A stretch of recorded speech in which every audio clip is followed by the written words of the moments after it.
What's up, everybody? Thanks for clicking this video. Thanks for tuning into my channel. My name's Simon Hill, Black American from Louisiana, coming to you live from Budapest, Hungary, here for episode 26 of Movie Reviews with my beautiful, sexy, voluptuous wife, AKDI. Say hi, boo.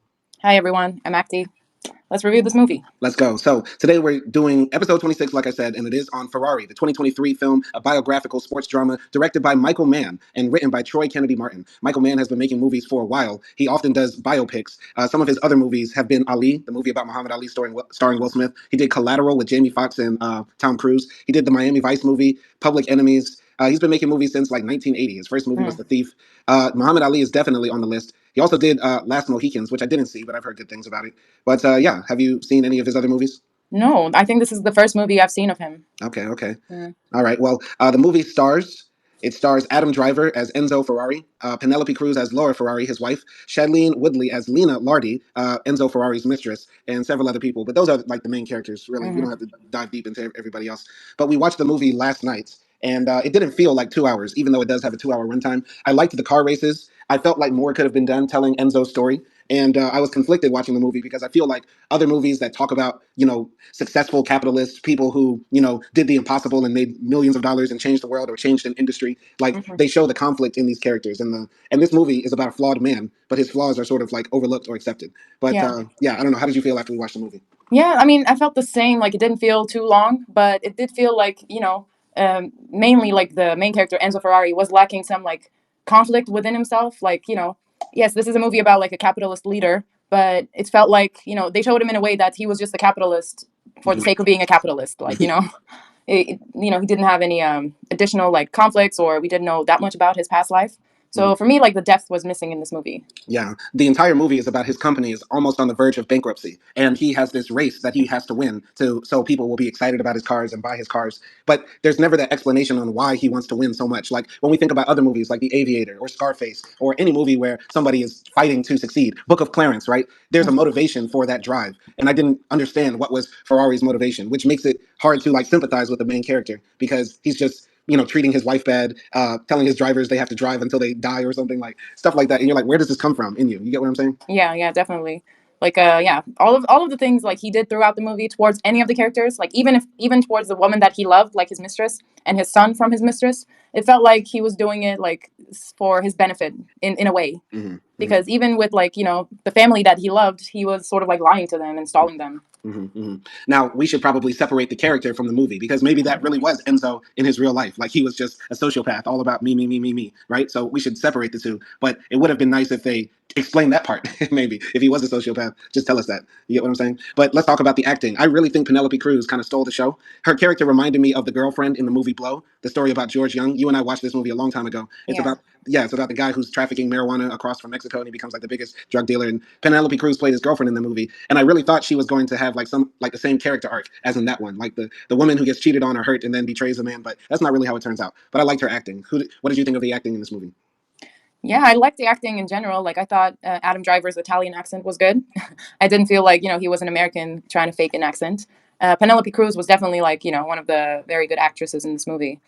And I mean, yeah, like all the other people were okay. Like they didn't stick out as Americans. But one thing, like, which was like kind of took the authenticity of this movie was that it was in English. And it was sort of weird. Like, they would talk in American and they would like say certain words in Italian, and they were talking English with an Italian accent. So it kind of took away from the authenticity of the movie. But I get it. Like, it's made by an American, company and stuff like that. Right. If the Italians feel upset because we looked on Letterboxd, a lot of the Italians do not like this movie. How about this? Italy, you can make a movie about Henry Ford. You got it. Okay, just make sure you get it. Make him very flamboyant. Make his anti-Semitism very dramatic. You can do whatever you want with the character of Henry Ford. We get Ferrari. You guys take Ford. Deal?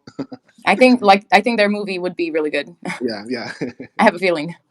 It'll be epic. I really think because this movie was made by an American, there is like that tint to this movie where there is no criticism of Ferrari. I think also because this movie was probably greenlit or approved by the Ferrari company. And at the end of the movie, they say that the son, who was the bastard, is now the senior vice chair of the company. He wanted to give like a positive light to his father. So I think this film is like tainted by a lot of bias from the company and also that American lens where, rich, successful people are hardly criticized on film. Does that make sense? Yeah, definitely. Like in the movie, he was like the whole company, and also Enzo Ferrari was painted as like this legendary, iconic person that gave the world Ferrari. right? And it was like anything that he has to do along the way is okay because he's a legend. I Right. feel like that's the light they wanted to like portray him. Right, right, right. And that's there's some conflict how I feel about this idea that we should applaud people that do whatever it takes to succeed. Because on one hand, there are great people who do whatever it takes to succeed, like Martin Luther King, Malcolm X, right?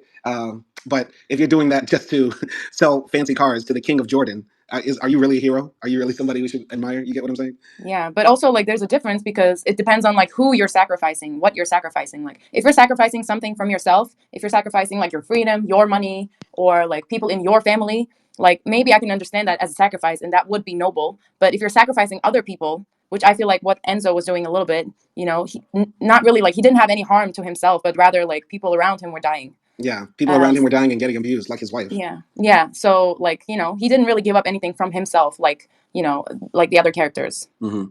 And once again, there's nothing wrong with having like a bad character as the protagonist, but you got to explain it, and there was no explanation. That's why we're talking so much about that. But let's jump into the plots. I'm gonna just be reading the story from Wikipedia, and then we'll break it down, paragraph by paragraph. There's only about 4 paragraphs here, or three. Hmm. So, in the summer of 1957, Italian entrepreneur Enzo Ferrari prepares his racing team for the Mille Miglia, an open road endurance based race lasting 1,000 miles. Grappling with both domestic and professional crises, Ferrari and his estranged wife, Laura, grieve for their only son, Dino, who died a year prior. While he has kept Laura from learning of his infidelities, Ferrari's mistress, Lina Lardi, pressures him to grant their illegitimate son, Piero, the Ferrari name, as his confirmation nears. So, at the beginning of the movie, we see Ferrari like wake up in like what looks like a humble little cottage, and I think the movie, I was thinking that, okay, we're going to show how he went from a poor man to a rich man. And I went into this movie wanting to like Ferrari. I thought it was going to be a rags to riches story. But nope, he like gets up out of his house, doesn't kiss his wife or say anything. No, he does kiss his wife or the girl he's laying with, right? Then goes out and pushes a car. And you think, okay, he's a poor man. He's pushing his car to start it. Then he drives. And he drives to his mansion, and his wife is like, "Why are you cheating on me?" And then she tries to shoot him. What do you think of like the opening and all that? Yeah, I had the same idea. I thought this was going to be like, him starting the company and then like growing from there and things like that. But it gave me like the skin I live in character vibe.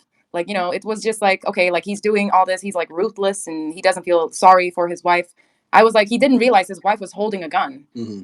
Mm-hmm. And yeah, like he just felt like a little like rich, I don't know, sassy rich person. Right, right, right. Yeah, I was like, how do you not notice that your wife, who is actually hotter than your mistress, how do you not notice that she's holding the gun and she's about to pop you? And you know what? I'll be honest, I didn't like how they did Penelope Cruz's makeup and her hair through the entire movie. They gave her this look like a woman who's permanently receiving bad news. Like I wish they like dressed her up a bit. Like they didn't have to make her so homely. I mean, she had one scene where she was like kind of nice looking, and that's the scene where they end up having sex. But I would say like I guess the reason why they did that because she was still mourning for her lost like child, Mm-hmm. for her child that passed away. But yeah, I mean she still looks fine. Yeah, yeah, she looks good for her age, but the way they had her looking, it looked like she was going goth, like Southern European goth.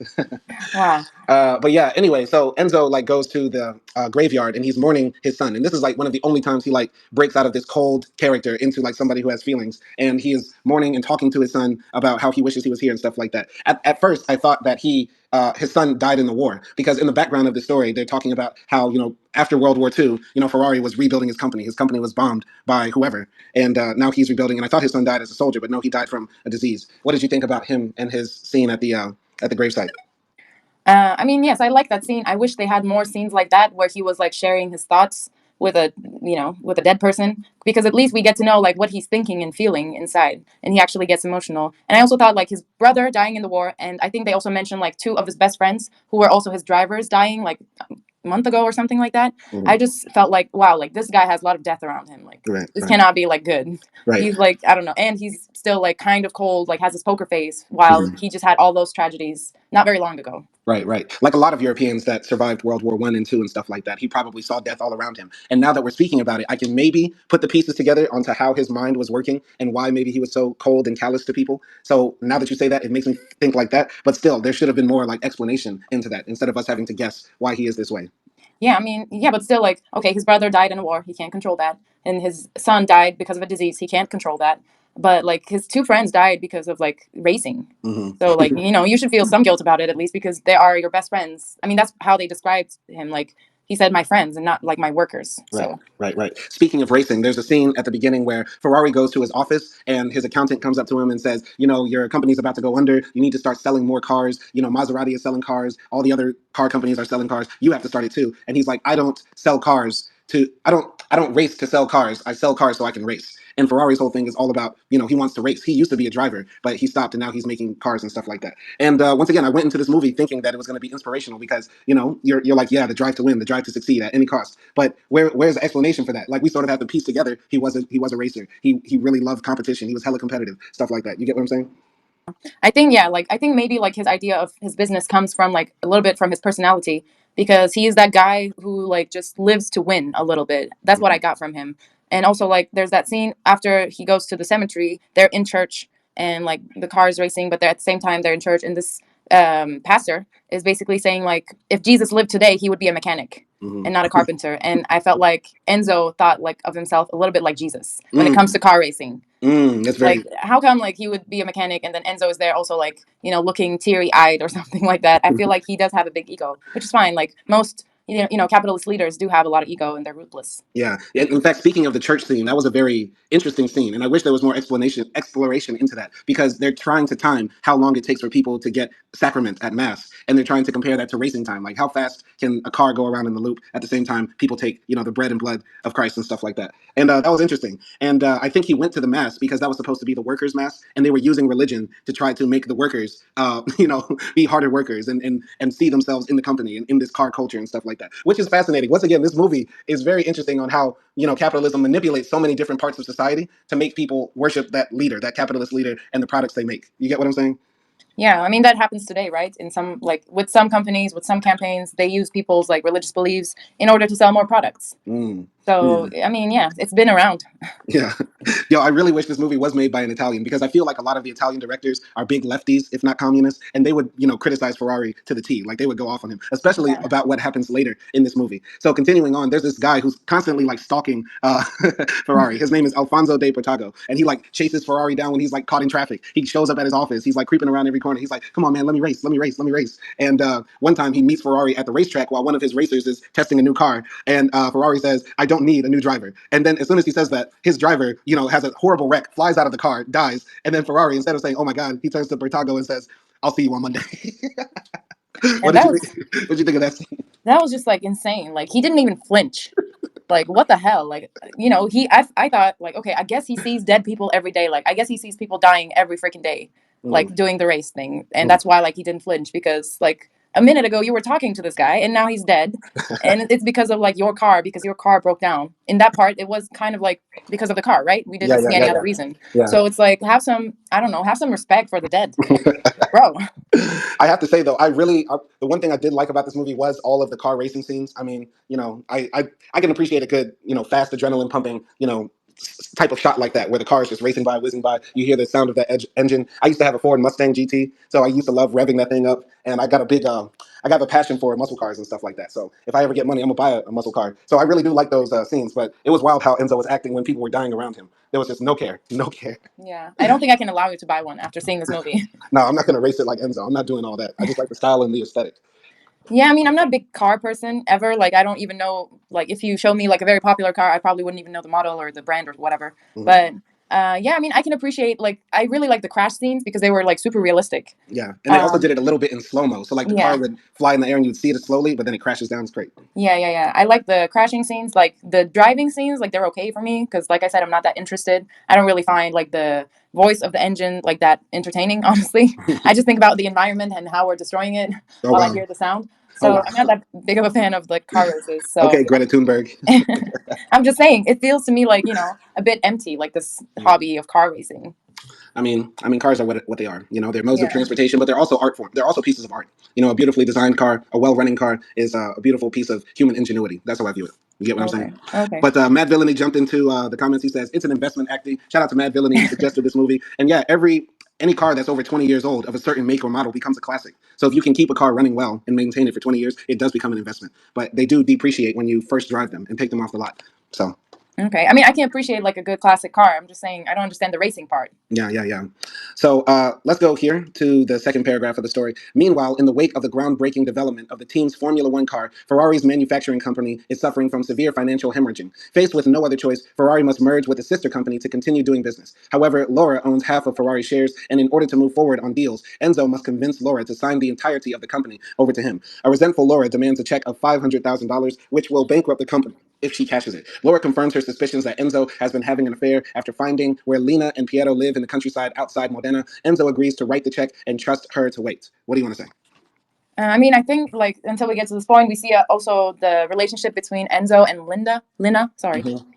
And I kind of like their relationship, but of course, like it's also kind of annoying that they are like, they have the mistress relationship and she's not his real wife. And it feels like I don't know, like all the women in his life are kind of like just with him, even though they know he's like sort of like a ruthless man or like a man who has a mask, like the conversation that they have. And Lena is like, I can't understand like why you're so like cold about the whole thing. Like your driver died. And Enzo goes like, I had to learn to build a wall because of like the people that died, and that's what I do now and Mm-hmm. things like that. So we kind of get like when he's with Lena and his son, we kind of see the soft part of him, but then at the same time, I just see like all the women just very tolerating him and doing Mm-hmm. everything that they can to like be with this man and make this man happy. Right, right, right. I mean, it was a different time back then. Women were very dependent on men for, their stability and survival and stuff like that. And the way Lena and Enzo met was very, peculiar because how they explained it is that when the war happened, Ferrari stayed at the factory and he sent his wife, the woman played by Penelope Cruz, he sent her like to the mountains with his mother or something like that. And while he was there, he met this British nurse or something like that and like ended up having an affair with her that she got pregnant very quickly. And there's a scene later where they're having a big fight, and she says, "Knowing what I know now, and after reading all these French philosophical books, I would not do that to another woman. I took another woman's husband and stuff like that." So I have to ask you: is Lena violating girl code acting? Mm, I mean, in the essence, like yes, she is. She is. But I can applaud her for like acknowledging that she did do it, and also I don't know. It's like it becomes a different story if you're just like cheating, or just being with someone who's a cheater. But then it becomes a different story when you get pregnant and have a child with them, because Mm-hmm. then that opens into like a whole another relationship, and it's not a fling anymore, or it's Mm-hmm. not just about passion anymore. Yeah, yeah. So I can understand her like, and Enzo being like a wealthy man, I can understand her wanting something good for her son, and Mm-hmm. like her future and her son's future. Right. So I'm not gonna bash on her. Like in the end, it's Enzo's fault. Like he Right. shouldn't have fucked around. Well, yeah, he's a wealthy Italian man who is very famous. So, of course, he's going to have his pick. But definitely, he should have been loyal to his wife because his wife helped him build the company. That's the thing that makes it, possibly more heartbreaking is that this woman, as she says, dedicated her whole life to Ferrari, probably started off with him when he had nothing. And, now she's portrayed in the movie by Penelope Cruz as this mad, angry woman who tries to shoot Ferrari. You get what I'm saying? Like, I wish the movie started off with her story, like how her and Ferrari built it up, because the movie feels like it feels like the series finale or the last three episodes of like a mini series, and we're just sort of like shown, like we're just put in the mix of it. Does that make sense? Yeah, yeah, and I also feel like they could have explained like how Lena and Enzo met well as well, Mm-hmm. because we only see like Well, their past. they did explain how Lena, but not how Laura.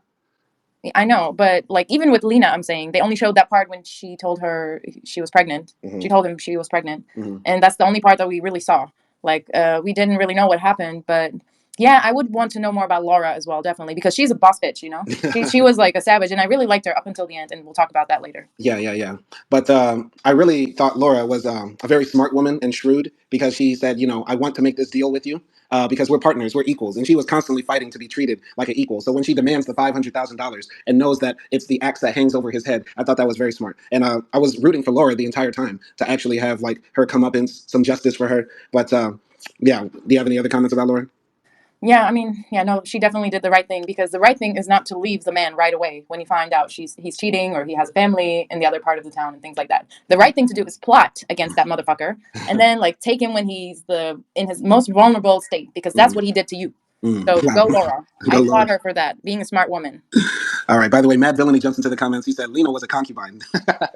I think once again, I think maybe Enzo might have saw her like that at first, but I think later he did develop feelings for her. And also, we have to talk about his son because Lena is the one who had the son for him after his first son died. I think he did have more affection for her, and because it's patriarchal Italy, who is going to pass down the Ferrari name? What did you think about Enzo's relationship with his son? I mean, it in general in the movie, it feels like he's a good father. Like even with his dead son, like he seems like a good father. With his son that's alive, it's a good father. But yeah, I understand. Like I can understand why he's also like he puts his child on a pedestal. Like you said, it's a continuation of your family name and things like that. But I don't know. His son was like so cute and he was smart and he was sort of like a child, like a naive Mm-hmm. being. So I liked the relationship that he had with his son, but I was always like rooting for him to take a stance, also like to protect his son and accept his son. Mm-hmm. I was like, give him the fucking name. Like, stop being a bitch, Enzo. Right, right, right. I really liked how his son was like the comic relief in some scenes. Like there's a scene where he's begging his father to get an autograph from De Portago, and he's like, "Papa, De Portago's autograph," and he's hanging out the window. That was just hilarious. That was like one of the funniest scenes in the movie, honestly. But Yeah. as far as like how he treated his son, I do think they displayed him like as a good father, and he was like warm and stuff like that. Those were the scenes where we actually got to see more of him as a man who is not this cold, ruthless guy.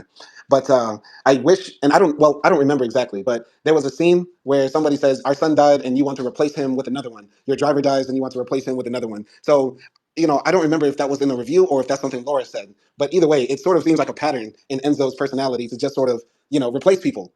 People can always be replaced. People are dispensable. You get what I'm saying?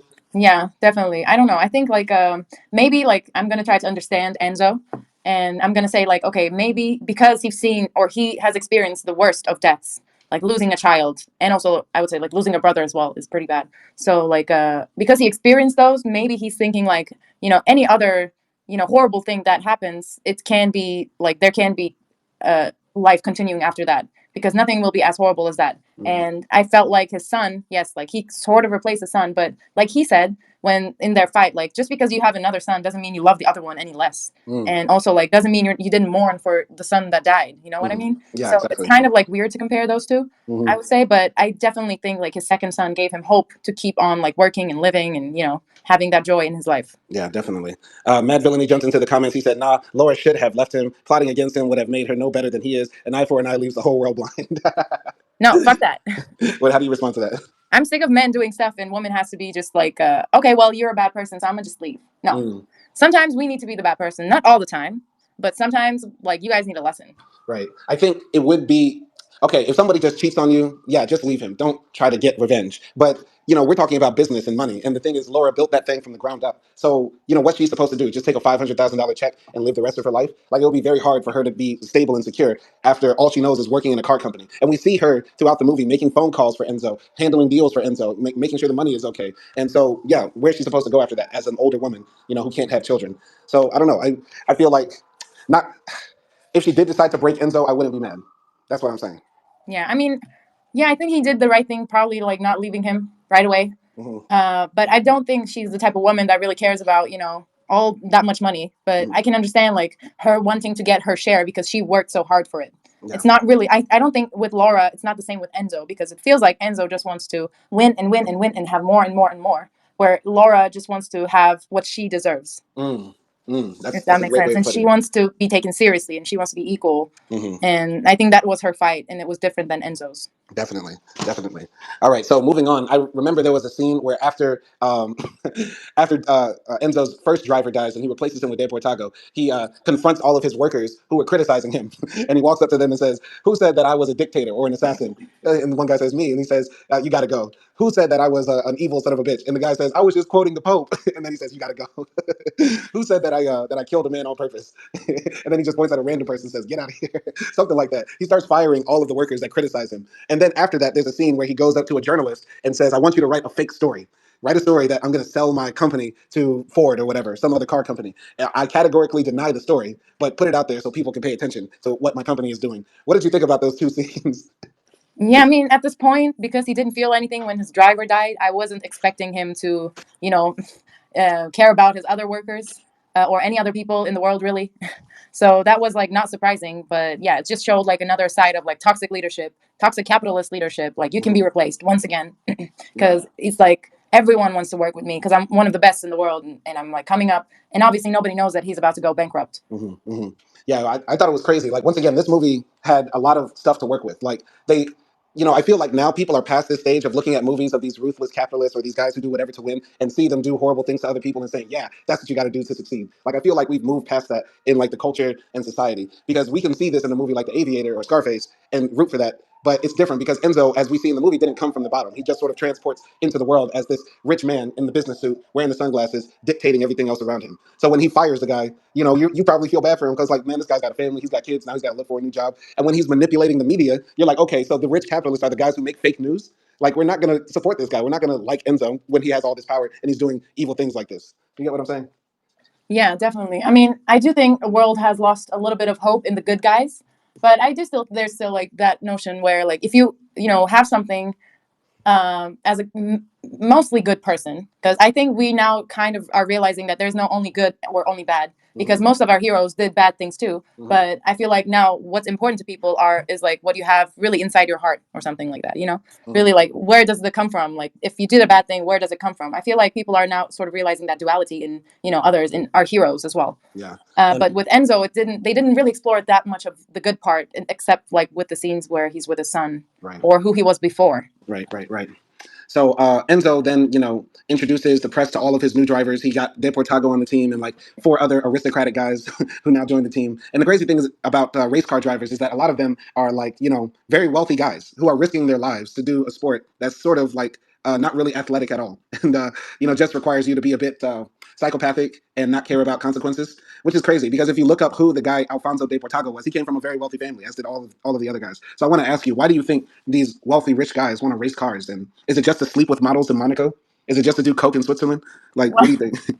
No, I don't. I don't think it's just for like the, you know, the models or the drugs or anything. But I do think it is like, you know, if you're doing something this dangerous, it's a little bit, and you're doing it like sort of for another person, a little bit.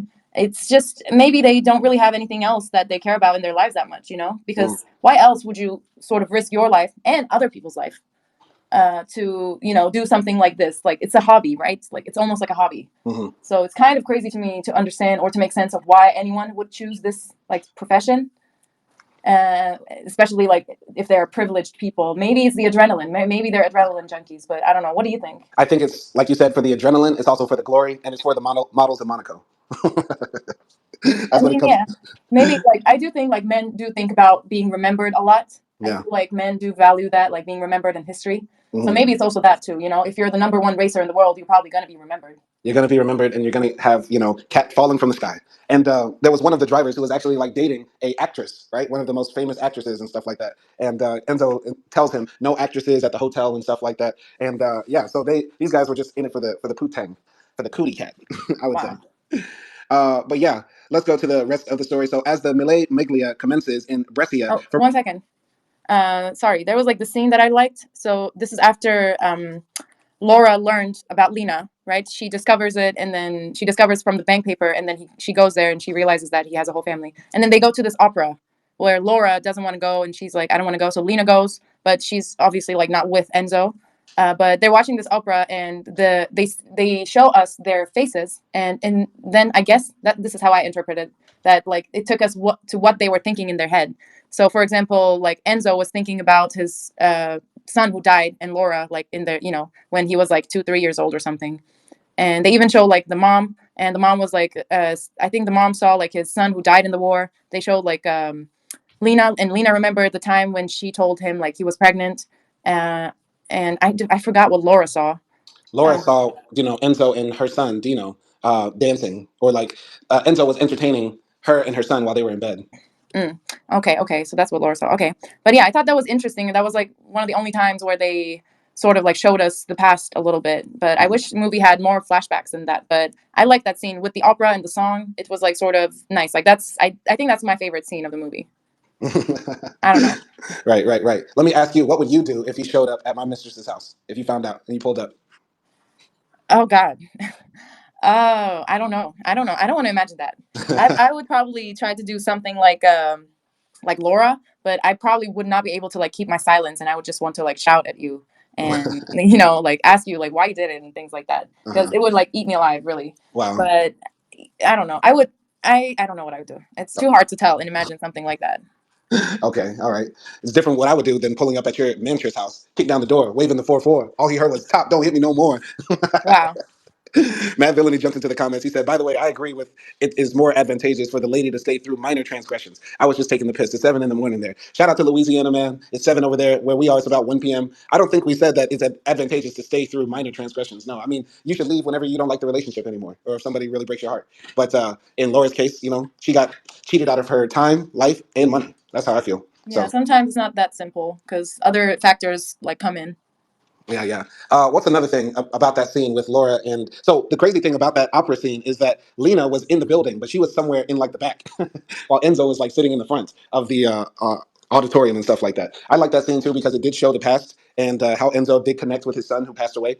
And I believe there was also a fight scene that we skipped over, the big fight between Laura and Enzo. But in that scene, Enzo talks about how he tried whatever he could to save his son. He studied medicine, sent him to like Swiss doctors, Italian doctors, and none of it worked. And eventually he passed away. And Laura sort of blames him for the death of her son, something like that. Do you remember? Yeah, I remember. What did you think about that?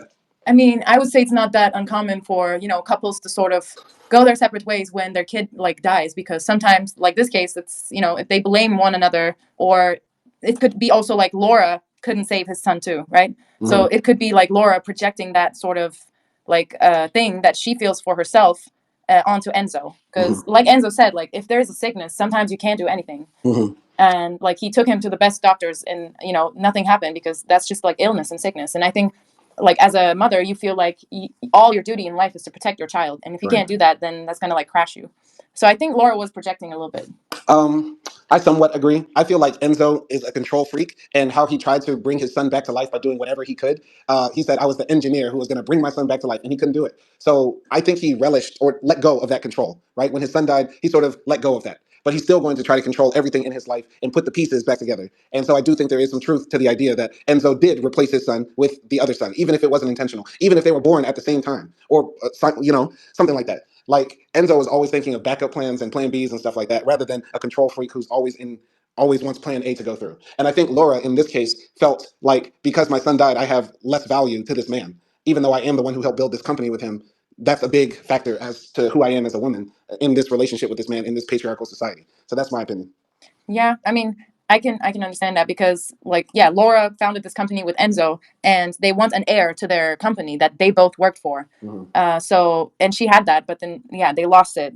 So yeah, like there was like another. This is later in the movie, but still, like there was this another scene with Laura and her mother-in-law, and her mother-in-law says like, I guess one child was not enough. Mm. You should have made a backup child or something. So it's like Laura says like she's very angry, and she's like, I already gave him one. Like I gave him one. And once again, it feels like, she's thinking, and he couldn't keep that alive. Mm-hmm. So yeah, like even you can see with like the society, let's say, with the Yeah. elders, that there's sort of that pressure on Laura, where she's not valued as a woman or as a wife, because she doesn't have a child now. Right. I wish there were more scenes of Enzo's mother, because I felt like there was the opportunity there for her to be comic relief and also to explain more about who Enzo is. I wish she had more speaking scenes, honestly. Yeah. Small little Italian woman dressed in black. Looks like she's always ready to whack somebody with a wooden spoon. She's great. Yeah. I mean, I liked her character, yeah, but and she also reflected like a lot of the Italian society. Yeah. She was Like, nagging his son all the time about different things. Like at one point, Enzo says like he died, like my driver died because of his mother, because his mother was always nagging him, so he was stressed, so he got distracted on the race line, and then he crashed the car. dog, what a dick. What a Yeah. dick. Yeah, Enzo is such an asshole. Big asshole. And yeah, before we get to the final paragraph of the plot line, there was also another scene where his racers were practicing for the race, and one of the drivers, I believe it was De Portago, like backed down when he was making a turn on a curve. Instead of like running into the field or flipping out and crashing, he slowed down. And Enzo got pissed. He has a meeting with all of his drivers. It says basically, all of you are a bunch of pussies. When you think you're about to crash or when you think you're about to die, drive harder, drive faster. You're in this thing to win for the glory. And I was like, what the fuck is happening? He is like indoctrinating these kids to be like soldiers. Like it's a car race. It's a car race, bro. Like seriously, what did you think of that scene? Yeah, that was definitely, yeah, it was like he was basically telling them to die for him and his Mm. cars, so that he can like not have a bankrupt company. Because the thing is like, even if he wanted to sell cars to the general public, like they wanted to produce like 400 cars to sell to the public, and even though he didn't like that idea, the only way he could do that was to win the race, so people would buy his cars. Mhm. So he was like doing it to earn more money and become more powerful, and not to lose his company. He was asking these people to sacrifice their lives for him, basically. Mhm. Right. And it would be noble in some circumstance. Like maybe if Enzo was trying to like, win the race so they could all get out of poverty or so that they could all save the Italian car industry. Maybe, maybe. But it wasn't for anything big. It was just a win so his company doesn't go bankrupt. Like what? Yeah, it's like, bro, sell your house. I don't So, know, do something else. yeah, man. What you gonna buy another house for your other mistress when we die to win this race for you? I don't I know, man. know. And Anyway, go ahead. sorry, and just like before we go further, like I think also like after his wife found out, and then so after he also found out that his wife knows now, I was annoyed with Enzo so much, because it's like everything is out now, and you had an excuse for not claiming your child, or not being with the woman that you love. You had an excuse all this time for long years, and now like everything is out, and you're still like making excuses. I was like, you're such a pussy. Like, come on, like own up to something in your life. Like, You know, it was so annoying that I think secretly he liked having a mistress and he liked that secret life. It was like his escape. And Mm-hmm. then also he knew that Laura was a strong boss bitch, you know, and he needed that too. I feel Mm-hmm. like he Mm-hmm. liked that part of her Yeah. because she was sort of like fueling him all the Mm-hmm. time, like even at the end of the movie. And Mm-hmm. Lena was like this soft, feminine, more feminine like persona in his life, and he Mm-hmm. enjoyed both of them. And I really don't think he wanted to give up like that lifestyle. Exactly. Exactly. I can't disagree with that. No, he definitely had more. He liked the duality. The duality allowed him to be a full person, something he couldn't do with just Laura or just Lena, right? Yeah. So let's go to the end of the story. As the race begins in Brescia, Ferrari encourages his drivers to remain ahead of the competition. During a pit stop in Rome, Enzo's newest addition to the team, Alfonso De Portago, refuses to change tires in order to stay in the lead. He suffers a blowout and loses control of the vehicle, which veers off the road, killing De Portago, his navigator, and 9 onlookers in the resulting crash, including children, one of whom has a bit role in the film. Yeah, I didn't remember that part about De Portago not changing his tires. Do you? Yeah. I didn't remember that part. So either way, I think he didn't change his tires because he was like, "No, it's going to slow me down. I want to win the race, right?" Yeah. Yeah. Yeah. Okay. I mean, it was at the stop, and they were like saying that you need to change the tires. And he asked, like, okay, is it going to get me until Bologna or something? And he didn't really wait for the answer. And then he just sort of like drove away, not to lose any time Mm. changing tires. The only thing I remember about that pit stop is that De Portago was like eating a banana and he didn't finish it, so then he gave it to the kids. That was another person. Oh, That either was way, the that old driver, I think. okay. Either way, that was gross. That's all I remember about the pit stop scene. Yeah. But interesting part of the story. Either way, he was like he probably didn't want to lose time. Yeah, and he was sort of like pressured by Ferrari, and he also, I think, he was ambitious too, like as a Mhm. person, and Right. that combined with like what Ferrari, like what Enzo said earlier, sort of like made him like rush. And Mhm. actually, like we see Enzo telling him to stay back, follow the other drivers, and then speed up in the last part of the race. And he Mhm. also tells Deportago that your job is to come back in one piece. Mm. So like he did all that toxic shit, and then he says like, okay, well, never mind, forget all I said, Right. and just stay alive, you know. Right. And Like at that mixed point, messaging. yeah, at that point, I feel like the Portago already like got into that mindset of I'm gonna win. Yeah, yeah, yeah. Interesting. Very interesting. So, there's two things I want to talk about the big race. I think this part of the movie has like the best cinematography because they're like driving all over Italy and you see like the mountains, the valleys, the cities, the small towns, the countryside. You see all of this different parts of Italy, which is cool. Overall, the cinematography in the movie in general is just okay, but this part is really nice. And I think the car crash scene is very epic. It sort of came out of nowhere, and when we were watching it, when it did happen, it smacked us. Like I was shocked, like how it went down. I did not see that coming at all. So, what do you think about those two things? Yeah, definitely. I mean, the whole race, like the starting of the race and things like that, I was thinking like, damn, like this is a hard thing to do. Like, why would anybody really do this? Like, this is such a long race. You know, they're driving for I don't know, like 8 hours or something. Yeah, yeah. One more thing though about that. As soon as they started the race, I was like, "Are you serious? They're letting people speed all through the country? Like, Yeah. what?" I was like, And "This is like, legal." yeah, like the night they start, it's raining and they're speeding. It's dark. I'm like, this is a recipe for disaster. Like, this is insane. Why? Like, I couldn't understand why they would let it. And I was also thinking, like, what about the other cars in the roads? But yeah, like the scenery, I think that they could have done a much better job because Italy is a very beautiful country.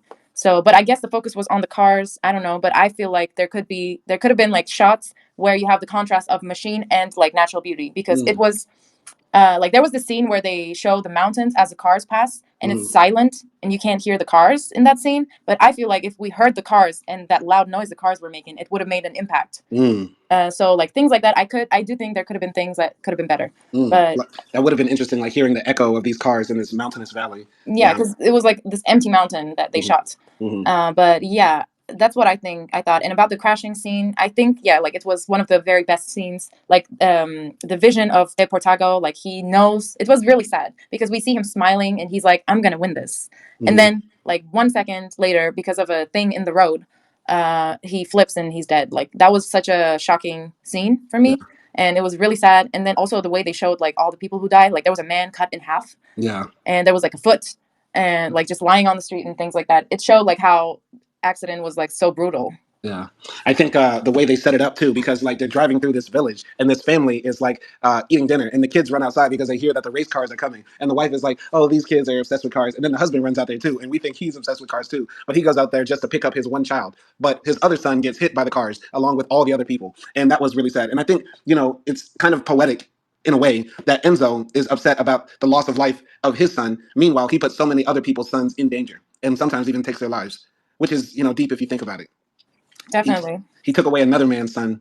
In fact, he took away, De Portago had a family. Now they don't have a son anymore. It's kind of poetic if you think about it. Yeah, and I was also thinking about really like the victims of those families that died, like 9 people. So those 9 families, I was thinking like if they ever watched this movie, or how do they generally feel about Ferrari? Because Ferrari for Italians is like a national treasure, right?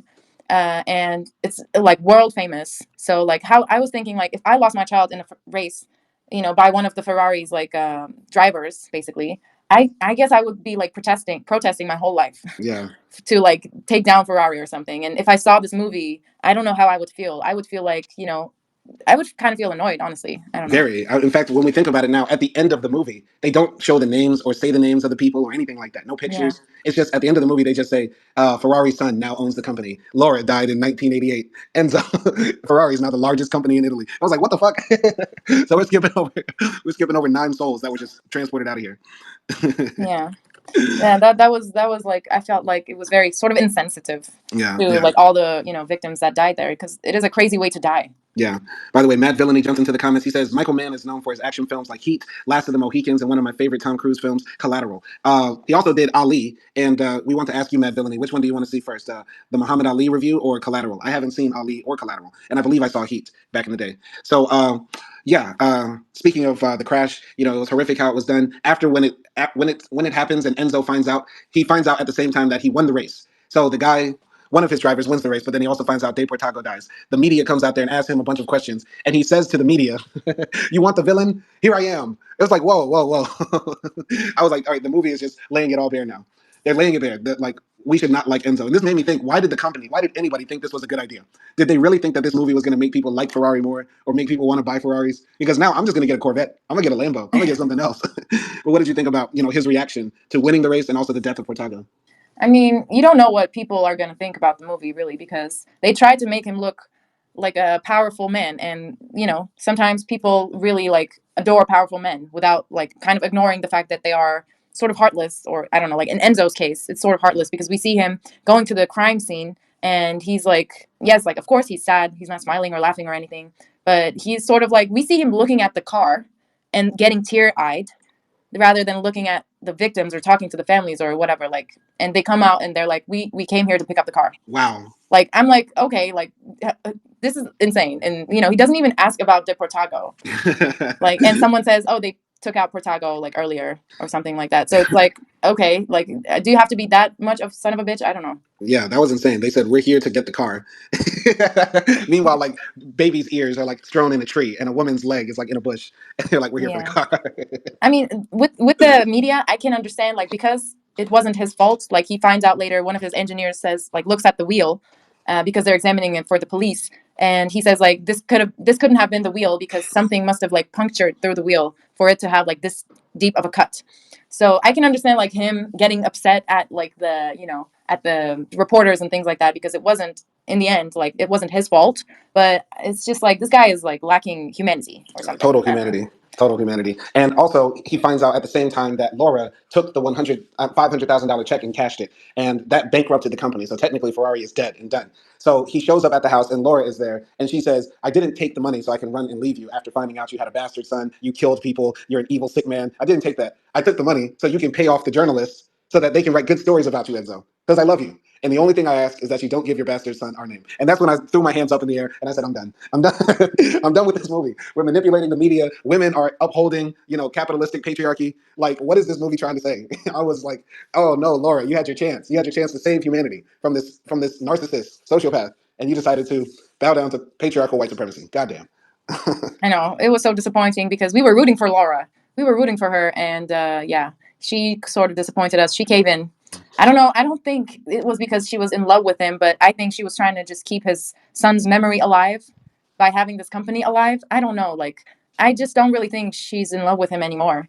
Yeah, But sort of like he's trying to keep what she built alive, and also for his son Dino. Like, yeah. he wants to keep that alive for him. But yeah, that I was pissed off, and I also was pissed off at her because like this kid, like his bastard, he doesn't have any fault, and I hate that word bastard, but I, he doesn't have any fault in whatever happened. Like it was your husband who couldn't hold his dick, and then he slept with a person, and a kid was born. This kid doesn't know about anything. This kid doesn't know how like bad his dad is. So like, why would you keep him away from the, I don't know, the privilege that he can have. I don't know. I was annoyed by that decision. I can understand, like, okay, she wants, this is something she built and she wants it only for herself, but it's eventually going to happen, you Yeah. know? Yeah, it was just a totally out of nowhere choice, and it's like a choice of, somebody has the opportunity to kill the villain, and then they decide to join the team for no reason, no reason at all, and yeah, it was just out of nowhere. So overall, I would give this movie, I would say maybe a five or six. It's good to have on if you really like car races and crashes and Italian fashion and scenes of Italy that are nice and pretty. But the story of Enzo Ferrari, the way they made him look here, just makes him totally unlikable, and it sort of made me hate the company. I do think you could tell the story in a better way. Maybe somebody else could do like more of the origin story of Ferrari rather than this seminal moment in his career. What do you think? Yeah, the case is that usually after we talk about a movie for an hour, I want to give a better score. And in this case, it's the opposite. So my initial score was 5 last night, but I want to give it a 4.5 right Right, now. right. And it's not particularly the movie itself; it's the character of Enzo, and a bit of how the movie doesn't give any sort of reason for all of this maliciousness in him. Yeah, like it's the development of the characters and some of the cinematography, I would say, because there were like weird scenes where they weirdly show like buildings in Italy and it made no sense and it felt like it was just accidentally put there. Someone forgot to delete it or something. So like that's how it felt at some scenes. Like it was just weird. I was like, what the hell is this? Yeah, But that's like one of the reasons. I don't know. I also felt like music could have been better. Like music was okay overall, but when we're talking about a race movie, I felt like music should have been like they're pumping our blood, you know. yeah. And it wasn't really that. There were like Italian tunes here and there. It's like it was a bit like just I don't know, like very classic, sort of like average. Generic. Yeah. Yeah. Well, thank you for listening. Thanks for watching. Thanks for watching. Shout out Mad Villainy for the suggestion. More movie reviews coming soon. Send suggestions over. We got a long list on the way. And also subscribe to Backpack Bandits. Peace.